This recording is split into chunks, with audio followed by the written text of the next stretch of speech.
Thank you all for joining me. Again, my name is Lee Hameroff, and I am an Associate Director at the University of Connecticut Center for Career Development. And today I'm talking about leveraging technology to drive engagement and provide personalized content for students, which I had to practice that myself like 5 times to make sure that I could say it right. But I'm really excited to talk about this topic because we almost sort of fell into kind of what I'm going to present today. Having kind of looked at how we were presenting technologies, how we were driving people to our resources, and the engagement that we were then getting. So I'm going to try to present this today sort of in a step process that will look like it was 100% chronological, but in reality, sort of we went forwards, backwards, learned some things, changed, but I didn't want to make it too confusing for you and also myself at the same time. So I know this room doesn't necessarily lend to really like a discussion style format necessarily, but I am 100% comfortable with you chiming in with notes from your experiences or questions that you might have as I go through this, clarifying information that you might need from me to kind of understand or put into context what we're talking about.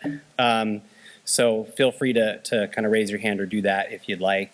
I'll talk a little bit about the University of Connecticut and then also our Center for Career Development, just to again provide some context for you from where I'm coming from. But the University of Connecticut is located in Storrs, Connecticut, and if I had a lapel microphone, I'd go over there and touch the dot that is. But it's in the eastern portion of the state. And that is our main campus. We also have 4 regional campuses that we support as well in Avery Point, which is right on the shore in Groton, Connecticut, where I just left on a ferry to Block Island a couple of days ago and burned my forehead and all sorts of cool stuff. We also have a campus in the capital city of Hartford, in the western central portion of the state, Waterbury, and then down outside of New York City in Stamford. So our career office, so our total enrollment is over 30,000, about 20, a little over 20,000 of that is undergraduate, and about a little under 10,000 graduate students. Our office is really a centralized career services system at UConn. We support all students at all campuses and all majors. There is a career center staff in the School of Business, but we collaborate with them and we also support those students as well. I'm not going to read our vision, mission, and values to you. Just thought I'd put them up there. And point out that I do think that the values that are on this screen are important and actually coincide really well with the work that we're doing in this area and what we're going to talk about today, specifically the agility and innovation part of it. This has really just come out from a lot of sort of assessing what we're doing and trying to make it better. Our office is about 23, 24 professional staff members, and we employ up to, I think, 30 student interns and graduate assistants at any one time. So when I talk about this initiative and what we're doing here, a huge part of how we're able to actually implement it is because we have that support from our student interns and our graduate assistants as well as the professional staff. So I say that just also to I guess say that it doesn't necessarily matter exactly how big your office is or what your personnel is. Hopefully these concepts can apply or will apply. And you're probably also certainly doing some of this work yourselves, or maybe doing it better than we're doing, and you can kind of chime in and tell us about that. So I'll get started with the content of the actual presentation. So this idea of leveraging technology to drive engagement, there's really probably one initial reason why we started thinking about this and how this evolved, and that's just that we wanted to increase engagement with our office and our services. So we definitely went through a portion of time where we're gathering resources and technologies, and there's all of these cool things out there. We would go to an EACE conference and our executive director would come back and say, "Ooh, this is really cool. Let's get this and let's put it on our website." He's back there, you can wave. That's Jim Lowe, our executive director.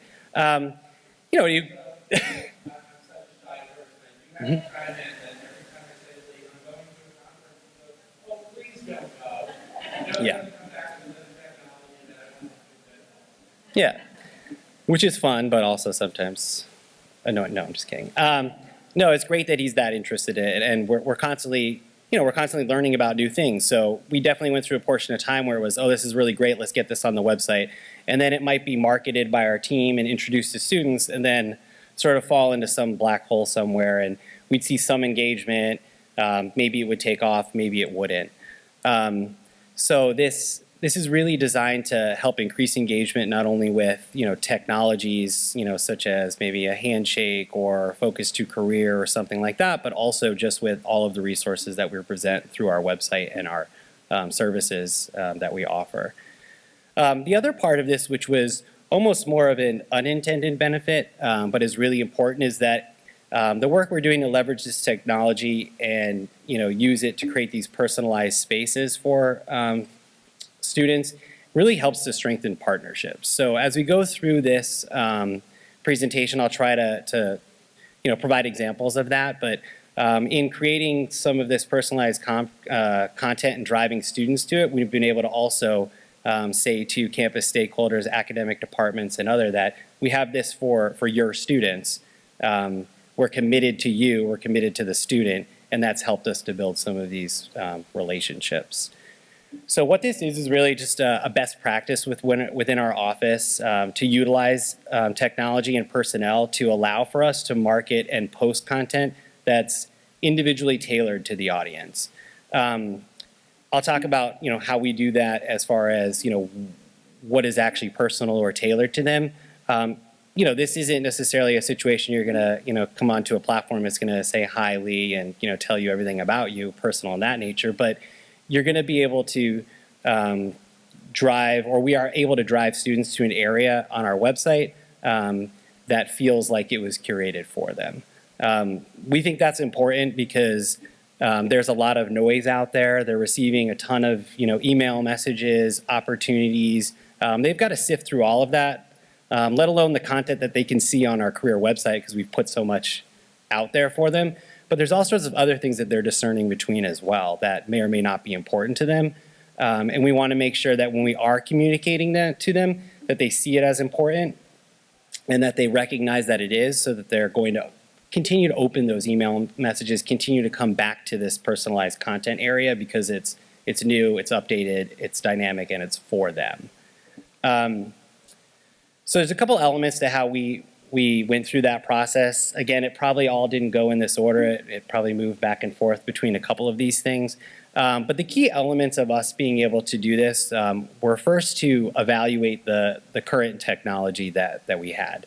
On the back table, I actually left some documents, and I'll show you this on the screen in a minute, but we actually developed an organizer for our technology to kind of look at it and see where we were missing resources or technologies and where we might be overlapping. So that was one of the first things that we did that really helped us to be able to move this initiative forward, because we could kind of choose what was exactly, or what we actually wanted to present to the students versus just kind of plopping things around for them on our website.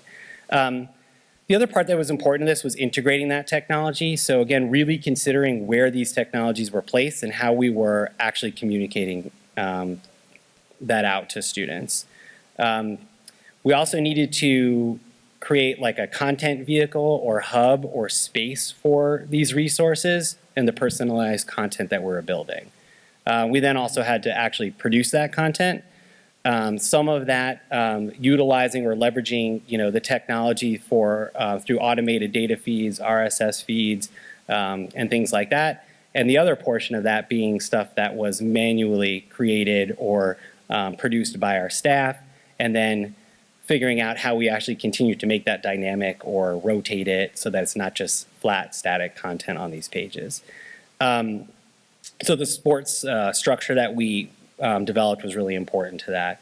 And the last part of it was figuring out how to creatively or adjust our marketing and communications plan to support all of this, which we definitely sort of, I mean, I wouldn't call it a failure, but we definitely went through a couple of iterations of how to do that. And in doing that, we really learned kind of like the last piece of this that actually tied it all together. So I'll try to talk about that as well. as we go through this. I want to start with the evaluation of technology.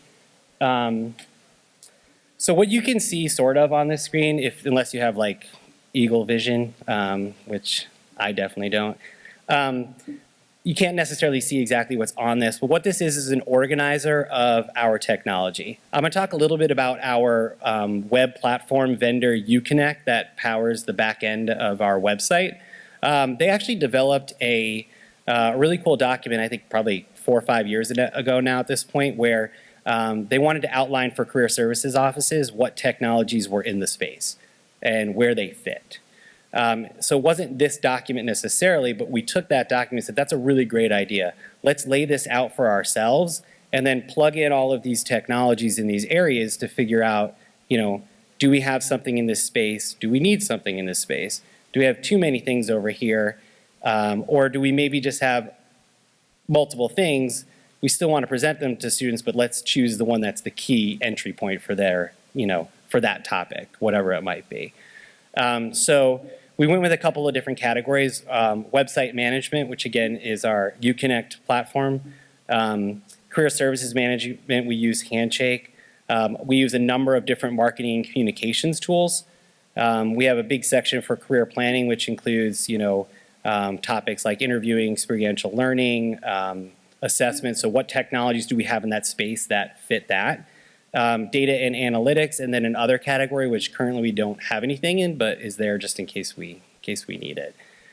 So what was important about doing this for this initiative was that we realized that even though we knew that UConnect was our website platform vendor, we actually had web pages that were developed in other platforms that were holdovers from before UConnect became our vendor, and that were also specific to our regional campuses or other areas in our website. So we were taking people out of this platform and then putting them back in. Did we kind of know that already? Yes, but it became really clear that we were doing that once we started filling out this document. Marketing and communications, we realized that we always knew we had multiple ways of communicating with students. We had a couple of mass email engines, but in doing this, we were able to see that very clearly and then say, this is how we want to communicate to students. Let's not do this 3 different ways at this point. So this became a really good activity for us, again, on the front end, because when we were done doing this, we were able to say, you know what, I know exactly where we want to house this content, and I know a little bit more of how we want to communicate it out to students. So what we decided to do was to place this personalized or specific content into an area on our website. That may seem extremely obvious, and it probably was a little obvious to us that this is how we needed to do it. But we were actually fortunate enough with our vendor UConnect to be able to leverage these, they're called channels pages within our platform, where we can put information on various topics. So on our website, we have channels pages for parents and families, for alumni, for our career champions that we have a robust program of career champions that support the functions of the career services office with students on campus. So we have locations on our website that were already sort of doing this. So what we decided to do was, of course, create those for our students as well. And those 2 areas that we utilize are in career fields and then affinities. So although that doesn't hit everything that's personal to an individual in their career development, it hits 2 topics or things that might be important to them. So in developing those career communities, we're able to then look at our back-end data through our registrar's office, what we have in Handshake, what we have in our UConnect platform to say, okay, well, if I have this personalized location of career communities and all of this great content on it, I know how to get it out to the students by career community because I'm going to match it to their school or college, I'm going to match it to their major or something like that. I also have this other set of communities, the affinity communities, where maybe it's not something I can identify 100% within my registrar data or Handshake data or what have you, but I can at least target a few of these communities and send people to these places for the personalized content. So again, we're fortunate that, and I'll show you how these pages kind of look and operate, so you'll see how we're supported by the vendor in this case. But these are things that you can do with any web platform as well. They just make it a lot easier for us in that sense. Before showing you the page, a couple of things that I wanted to mention that became sort of again, almost obvious, but really important to consider as we went through this, is that when we create these pages, we really wanted to choose content that we knew that we could continue to kind of make specific to the actual audience. We wanted to keep the content as dynamic as possible, so we investigated with our technologies which ones had automated data feeds. Could they work with the two vendors work together to push that material onto the page automatically so that it would continue to refresh and change and be as dynamic as possible. We realized that there would be static content on the pages, so we had to devise systems to rotate that static content. And then we also had to really resist the temptation to add general content to the pages, which was something that we definitely struggled with a lot in the beginning.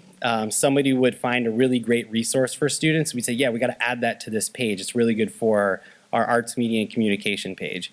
Then all of a sudden somebody would see it and say, well, our, I don't know, science and technology page needs that as well. And then all of a sudden you'd see this same resource on all of these pages. And then that sort of defeated the purpose of them. We wanted them to be really specific to that audience so that when they got there, they would know that it was made for them, and that if they were surfing through these other pages, they wouldn't just see all the same content and sort of lose interest. Another example of that might be that, yes, Handshake is the way that our students find internships and jobs, and it's really important. That's why there's a button at the top of our website for it. But we don't need there to be a resource tile or information about Handshake in each one of these career communities, because they're going to see that elsewhere.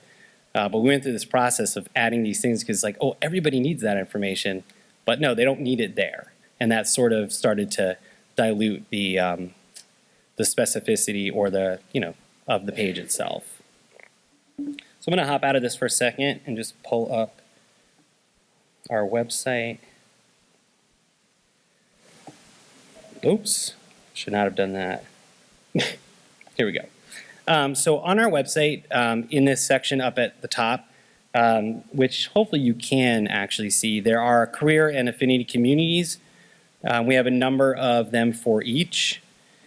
And for example, our arts, media, and communication page. And this is a good example, and I can kind of illustrate a little bit of the partnership development aspect of this. So our arts, media, and communication page here has a number of different features on it, resources, and these are the same for each one of the career communities. There are different, somewhat different features on the affinity community pages. But the main information that they're going to get here are featured blog articles. I'll go into how these actually show up here and where they're from in a minute. But the first thing you can see here is 9 jobs you can get with an art history degree. We constantly hear that fine arts students wouldn't go to our career center because we might not know about those types of jobs, or we don't typically support fine arts. Which certainly couldn't be further from the truth, and you all know that. But you can see some of that information right here. Our featured jobs and internships, maybe American Ballet Theater, some of these other jobs here would pop up and maybe be of interest right away. So they can see that, yes, this content is for me.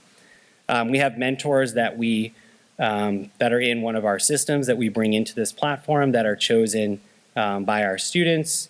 Then we have another couple elements, job market insights, and the occupations here in this drop-down are selected based on the fact that this is the arts, media, and communication page, so it's a little less of having to go through 45 or 50 or 60 or 100 or more different occupations. These are tailored to this page. We also have some videos that are integrated in here that are specific to the topic, student organizations, professional organizations, guides, and then featured resources. We are probably almost at the point where we might look at this and pare back a little bit. But all of these resources, and you can see an example right there, I won't be shy about it. This is an example of exactly what I was talking about before. Some of these have popped back up to the top or been re-tagged to this page. and we don't really want them there because they're not that specific. So we're constantly, I'll talk about the oversight process in a minute, but we're constantly doing that to make sure that it stays as specific to the audience as possible. Fortunately, it's the summer though. So that's what the page looks like. As part of this presentation and the description, I don't know how interesting it is to everyone, but I did write that I wanted to share exactly how this stuff gets to, oops, I went all the way to the beginning, to our pages, which I think is important. These are the features on the left that we have on these pages. The top one, featured articles, are the blogs that we write. These are sourced or created by staff. There are two ways that a blog would get into the platform. First, we'd write it.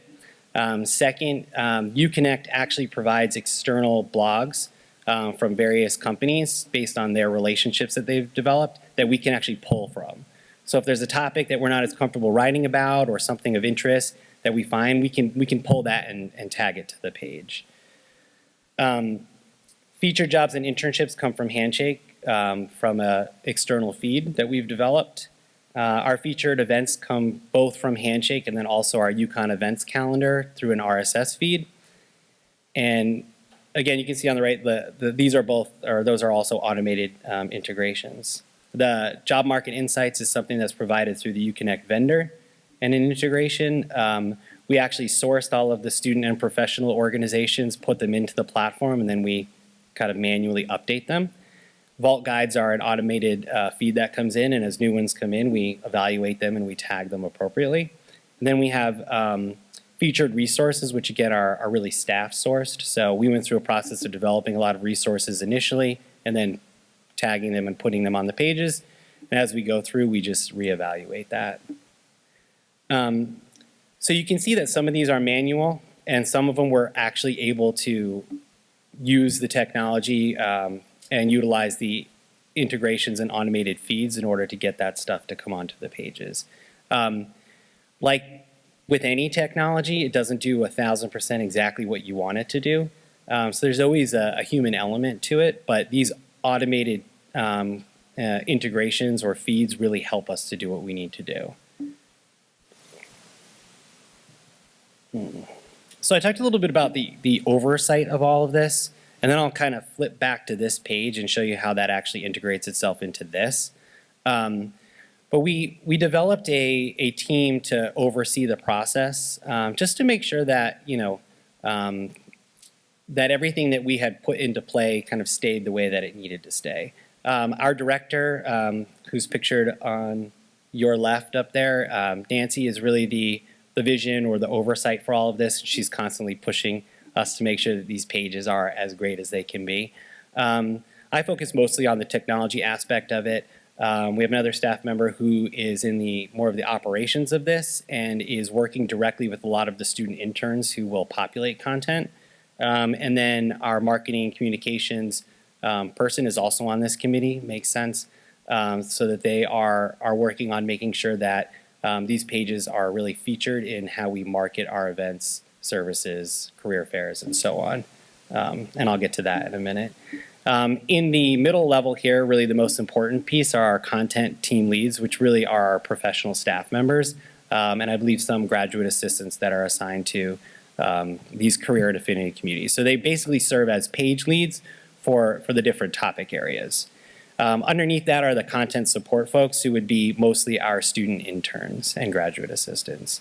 So it's important for us to actually designate this and write it out so that we would really know who to go to for content and make sure that it was all well organized. A lot of that information is housed on a SharePoint page. So this is one part of the page where it just shows the individual. I think this is probably old, but it shows the individuals who are attached to each one of those communities.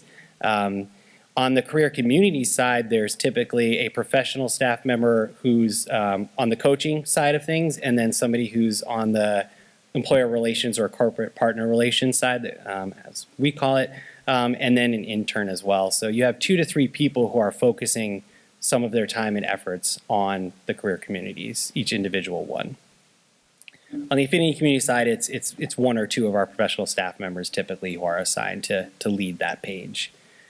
So in conjunction with the oversight team, we are able to kind of manage getting all of the content appropriately onto the pages and then continually reviewed. So again, I'll kind of go through this and just add in the next piece. Again, with our featured articles, these are produced by staff members mostly and then sourced a little bit from the back end of our UConnect platform. The content team leads or the professional staff members are the ones who are typically writing the blogs, but they will assign to their interns additional blogs to write.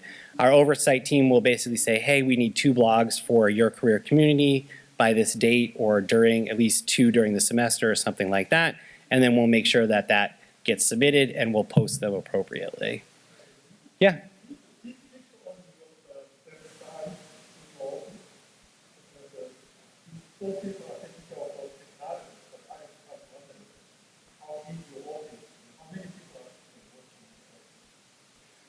Yeah, so essentially everyone on staff has a piece of this. Essentially each professional staff member, so it's about 23 professional staff members. And I mean, you don't see my name up here as listed as somebody who's working on a career community, but I have a part in this as well. And then not all of our student interns work on this initiative, but a subset of them do. Yeah, and you know, it honestly, so I'll get a little bit more in this with this table. The first 4 or so things that are listed here really take a decent amount of time. The first one is writing blogs. The second one is to make sure that, so we have an automated data feed or feed of jobs coming in from Handshake, but how do we know which jobs we actually want to come in and where they should go? So that is actually assigned to our student interns, and they will go into Handshake and run some searches and find jobs that they think are pertinent for that community. That's overseen, by the page lead, but they are more than capable of sourcing that information. The other thing about that is they're not finding every single job in Handshake and putting it onto the page that's relevant. They're finding a few good ones here and there and continually updating that so that it piques their interest. They click on a job and they find their way into Handshake. So now Handshake becomes something that they're more familiar with. So it's getting them to move on to that next spot. It's taking them from this one area and then getting them to move out and experience more of the resources that we have. Our featured events are also something that our interns identify. A lot of those, they're already in the back end of our platform. They just have to go in and tag them. And then our mentors are all in the platform already through a feed from vendor to vendor. But our interns actually go in and choose those mentors and they rotate them periodically so that it's not static, so that it stays fresh. The other things that are listed here, again, a few of them are just straight feeds from other platforms. And then the student organizations and professional organizations are things that our page leads just vet from time to time. Does some of that stay static? Yes, but as there are new things that are important to add there, they will. And so we sort of purposely keep those more towards the bottom of the page. The real meaty content and the part of this that helps us to market our events and services are really about the blogs and the jobs and the things that are closer to the top of the page. And I'll kind of explain how that works in a minute. All right, so now that we've gone through the process of putting together, just gotta do a time check here, putting together these actual pages and the personalized content that we want. So we have to actually market this or get this information out to students. So it's all well and good to have this stuff, but what purpose does it really serve, and how are we actually leveraging it to drive engagement? So we did what we typically do once we developed all this stuff, and we sort of did it wrong first. So we developed a marketing campaign in which we wanted to let all of our students know that we created these sections on our website, that we had these resources that were specific to their interests. And again, using the back-end data that we had, we sent out some mass emails and we personalized it a little bit by saying, you might be interested in our healthcare and wellness career community, but there are like 8 or 9 others you can also look at. And And once you get there, you can sign into the back end of our website and you can choose some preferences. So we kind of like gave them a lot of direction and some information about what we created. But none of that was really necessarily attractive to them. Maybe the idea of there being some curated resources for their interests was cool. So we did get students to show up and land on these pages, and we got initial engagement with them. But once they sort of landed there, we didn't really see that engagement level stay. So sort of, again, fell off a cliff. And it really mirrored a lot of what we had done with our other resources when we marketed them. So I should have flipped to this. So what we were asking them to do was actually tell us, out of these career communities, well, now that you've gotten in here, which ones do you want more information about, or which ones would you like to see in a newsletter that's automated? So it was twofold. We wanted them to get into the platform and see this area and come back to it, but we also wanted them to say, hey, this is cool enough that I actually want to set a preference so that I'm going to get this automated newsletter. And what the newsletter does is every time we add new content to that career community, like a blog or a resource, it pushes that right to the top of the newsletter, and they get that content. So my newsletter might look different from somebody else's based on my preferences. So as we started to look at the engagement and the subscriber levels, we realized we weren't really getting out of this what we had wanted. So it was kind of sort of the light bulb moment, or what actually made all of this tie together. So it was really a good experience to have that, because it just really, it kind of took us full circle back to the reason why we started trying to do this in the first place. That we don't just want to tell you there's something that's beneficial for you. We want you to experience it and then understand why it is. So we started to do, instead of really relaunching this, we did in a way relaunch it and do some informational campaigns about it. But what really made it take off is that we started to adjust our marketing plan. And the best way that I could probably describe this is just through an example. This past spring for our career fairs, instead of sending out this mass email to students saying that there's an upcoming career fairs on this campus are for all majors, they're for everyone, come to the career fair, sign up, check out the information we have about being successful at a career fair on our website and so on. What we did was we created like a template email, and that matched with, that was good for, the structure of it, or the bones of it was good to send out to every one of these career communities. But then we tailored the content within the email for that career community. And then we drove them to the career community page, telling them that they could sign up there or what have you. So we really weren't just putting a button in that email that said, hey, register for this event through Handshake. We were telling them about it, trying to make it personal to them, and then we were directing them to the actual personalized content on our website. And what we did was feature the career fair via a blog post right at the top of the page with a title saying something like, here, lots of opportunity at the career fair for business, finance, sales, and marketing students, and that was within that career community. And then within that write-up, we were highlighting some of the companies that they might be interested based on that career field. Just below that, we were posting the featured jobs and internships from Handshake that these employers were actually hiring for at that time. So we were able to do that across those career communities, and for students, so that they were getting to this page and then seeing that there is content related to this career fair for me that makes it really obvious as to why I might want to go. So again, that's that goal of increasing our engagement. So increasing engagement of people coming to our career fair, and then also coming onto the page, then seeing these other resources that are also sort of specific or tailored to them. So, scrolling down and then seeing that, oh, there's mentors in this career field that they have for me that I can connect with. There's all these resources that are specific to my career field. This is pretty cool. So that became the way, or that we sort of considered all of our marketing practices. Another example of that's more specific to the affinity community side Last semester, we created like a panel series called Plotting Your Path, which was focused on engaging our Black student population.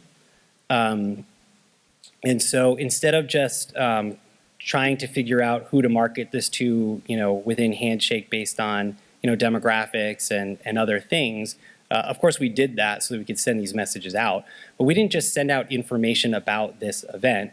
We sent out information about the event and put the link to find out more to this space on our website within the affinity communities for Black students. So when they arrived on the page at the top, this is a little bit of a different view, but at the top there would be a blog post talking about the event and the importance of the event, and then other blog posts about the upcoming events and some of the panelists.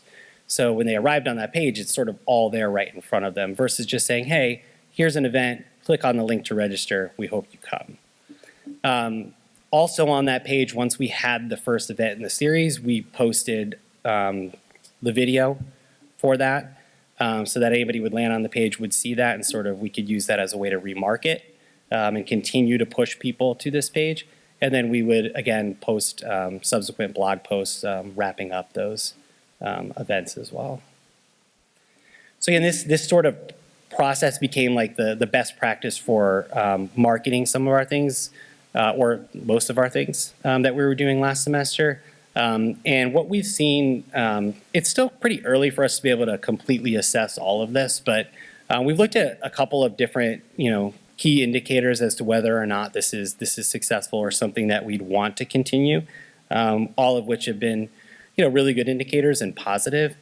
We actually do a weekly technology report. Kind of looks like, I think I have it here, it looks like this.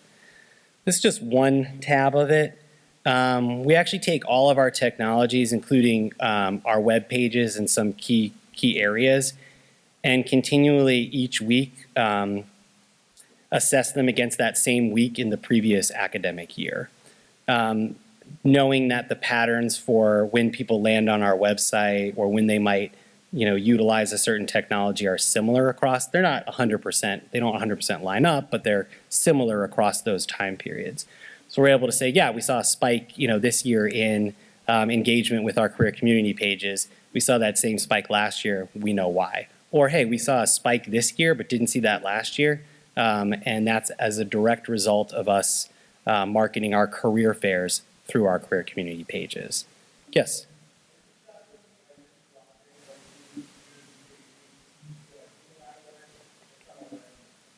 So we do have some Google Analytics. Our UConnect vendor provides us really the basic data for page views, where they came in from, session time, some of that stuff. We do have Google Analytics, but we don't necessarily know exactly who's visiting the page and whether or not it's unique. So that is something we factor in when we look at the data.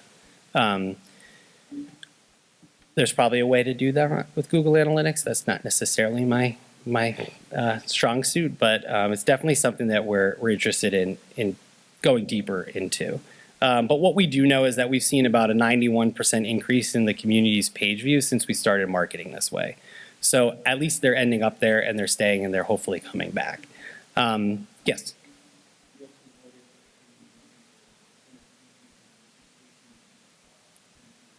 Yep. Yeah, so the question was whether or not we've also seen this in participation in programs, events, and other things.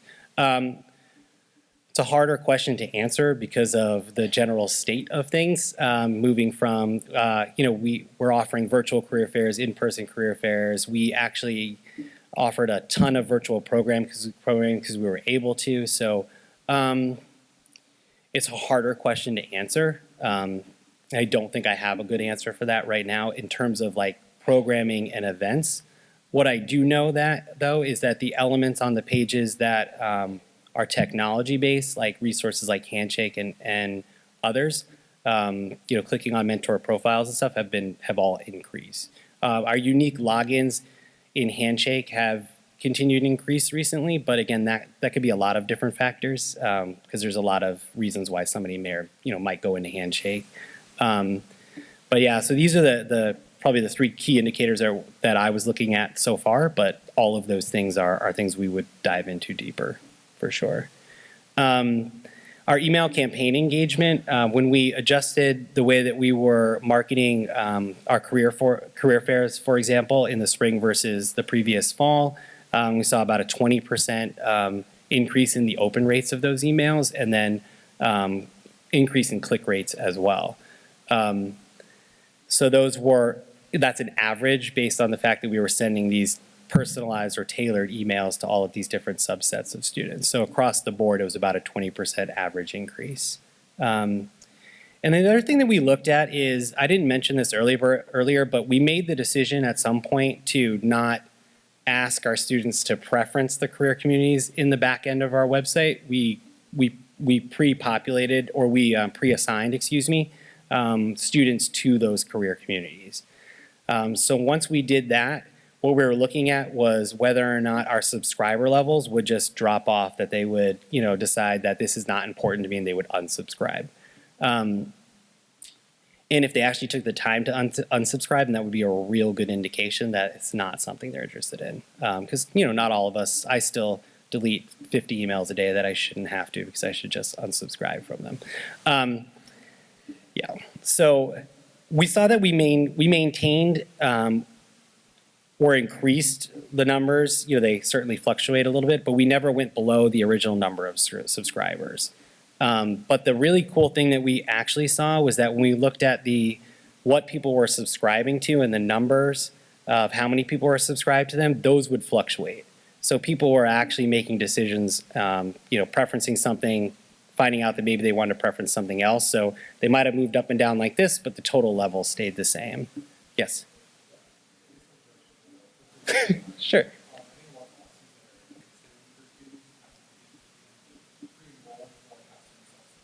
Mm-hmm.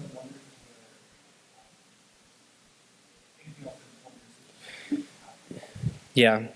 Yeah, so the question was about pre-enrolling individuals into career communities or not, and that a lot of career services offices, considering a career communities model or having something like this, debate that.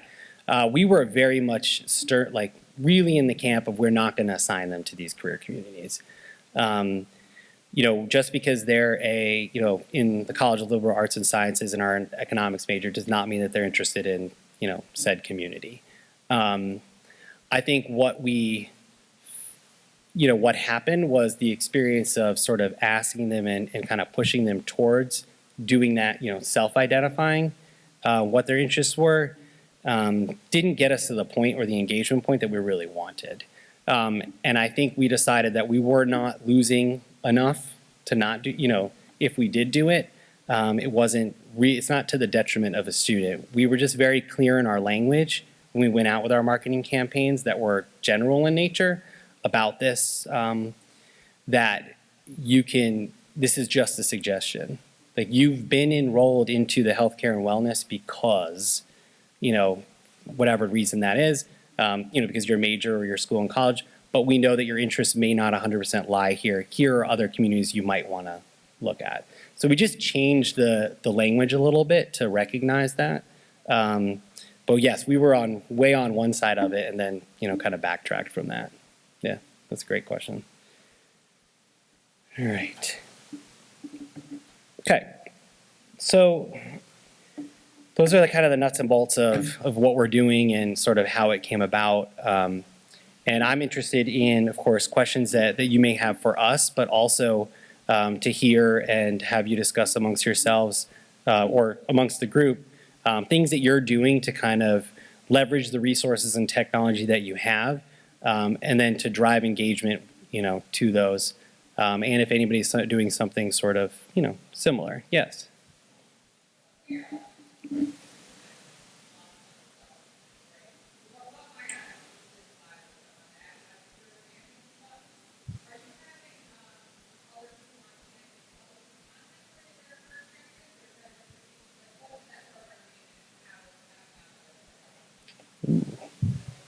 Mm-hmm. Yeah, I mean, I think, well, I could answer it, but I bet Jim or one of our other colleagues might answer that. He's itching for an opportunity to speak, I can tell.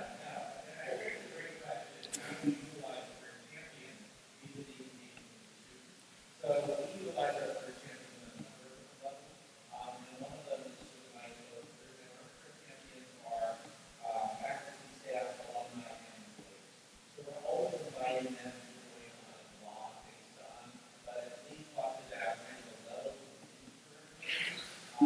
Wi-Fi.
Yes.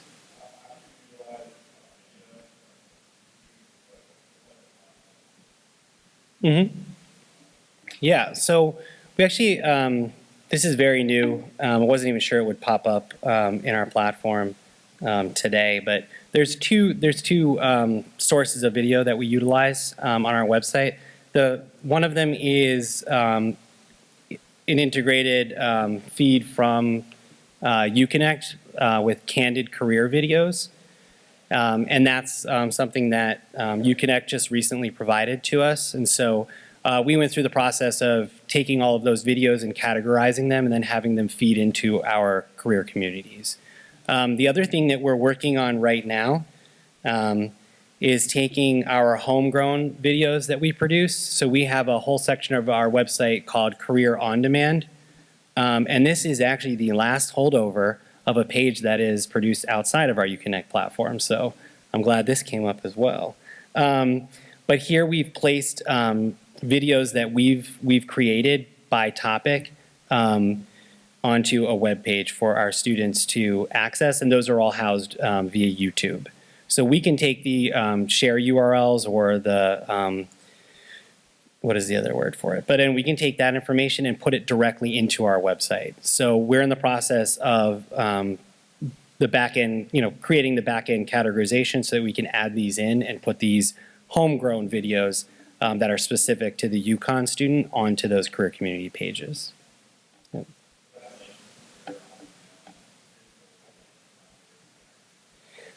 On YouTube, it's the UConn Center for Career Development YouTube page. Yep. And there's more videos on our YouTube page than are in Career On Demand. These are all specific to these topics, and there are additional videos above that on our YouTube page. Yes.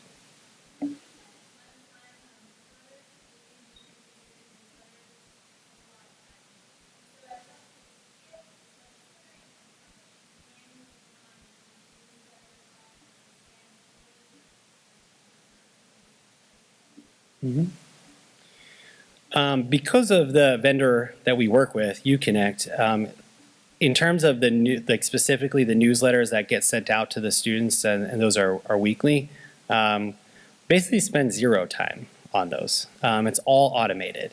So once an individual goes in and sets those preferences, it becomes tailored to their interests. Previous to that, just as being a UConn student that has access to the platform, they would receive a weekly newsletter about things that are new on the website. So that's a feature that we're fortunate enough to have through UConnect. As far as like the manual stuff that we create and we're continually looking at or adjusting on the pages, it depends on I think per week is probably different. A professional staff member may spend zero time per week on this, and they may spend up to a few hours. So there's a couple of colleagues right here, Tara and Lisa. How much time do you think you spend as a professional staff member each week on career communities or affinity community related stuff, content-wise? I think what you just said is 100% accurate. Some weeks it's zero, some weeks it's, if I'm ready to go to cut people off, it can be up to 5, 6 hours. Yeah, and the good thing about the stuff that our professional staff is doing to support these pages is that they are things they might be doing anyway in a lot of ways. So So we're developing really great content, or trying to, all the time for our website. Now we just have a really, really specific place to put it, and it's a little bit more, or much more tailored for certain audiences. Yes. Oh, I'm sorry. I'll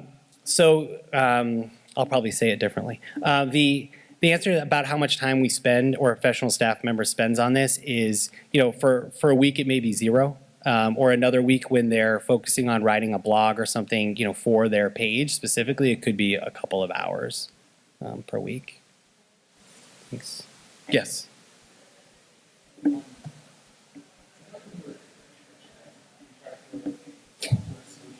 Mm-hmm. Mm-hmm.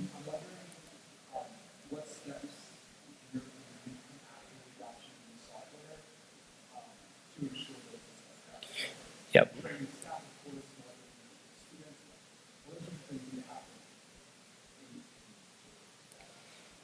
Yeah, so the question was really more general about adopting technologies, or even really substantive resources, maybe. Kind of what the important steps are to make sure that it's successful.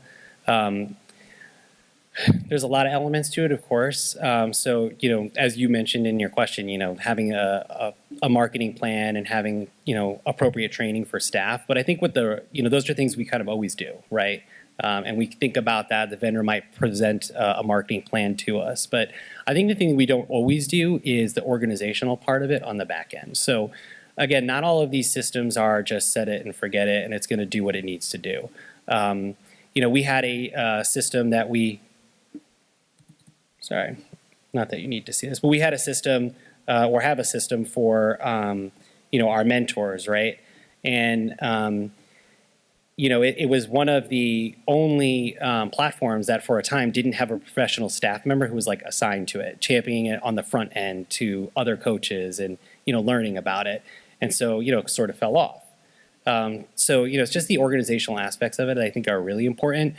We added these career communities and affinity communities to our pages, and didn't get the traction we wanted, because we didn't actually look at them and say, okay, well, now that we did this, how do we make sure that they're relevant? How do we make sure that we just didn't think that way. We were like, oh, cool, new resource, let it go. So I think it's just thinking about who really champions it within your office, maybe on the tech side, and then also on the front end to students side of it, so that it really stays front of mind. Yeah. Any other questions? Yes.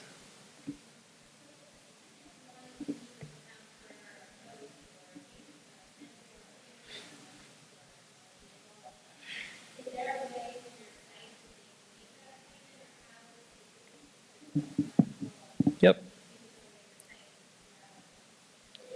Yeah, so they're able to click through a number of different buttons or areas on our site that will bring them right to Handshake, where they would sign up for their appointment. One thing that we've considered, which we haven't done yet, would be to feature certain staff members on these career community pages that might lend towards working with a student in that career interest or even affinity. We haven't gone so far as to do that, but the pass-through from our website would be through a button that, to schedule that appointment in Handshake. And it's all single sign-on, so they would pass directly into that from our site.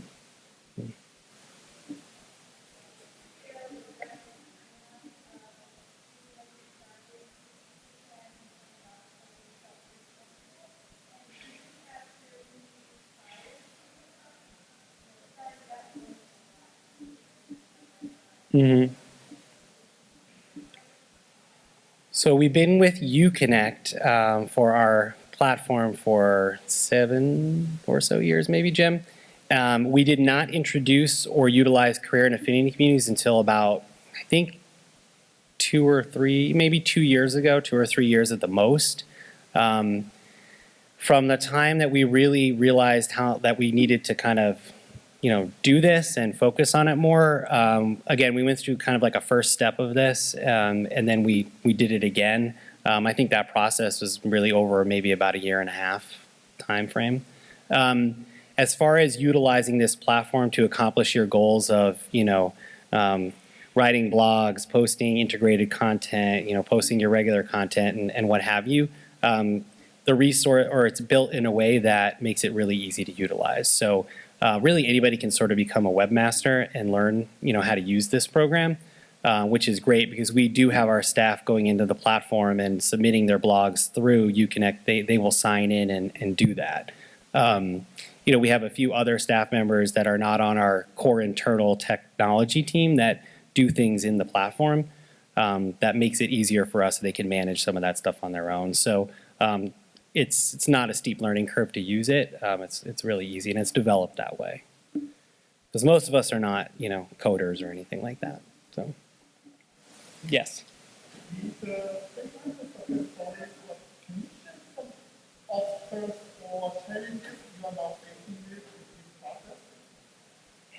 Sure. Well, you all saw it already, the general content problems. So, we really, really want to make sure these are as specific as possible to the audience. And so we continually have to look at that and spend time on it.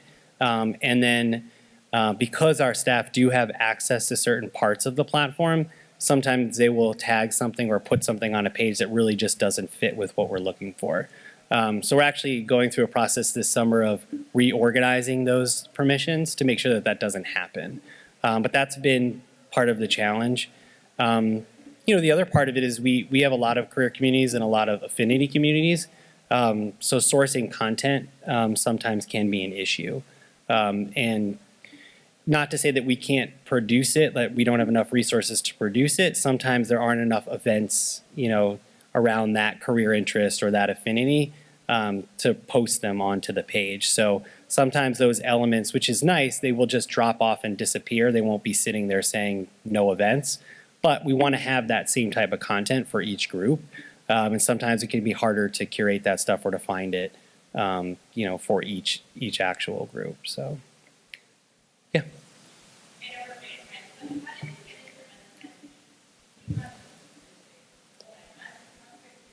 Yep.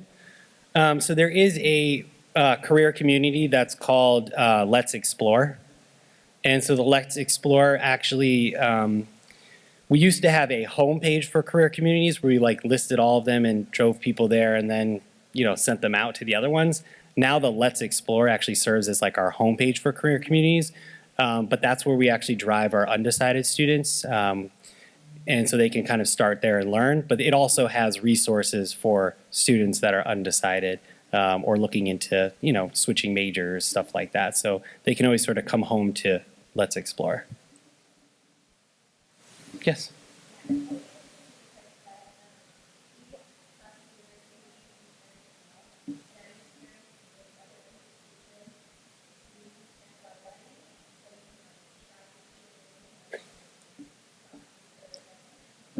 Yeah.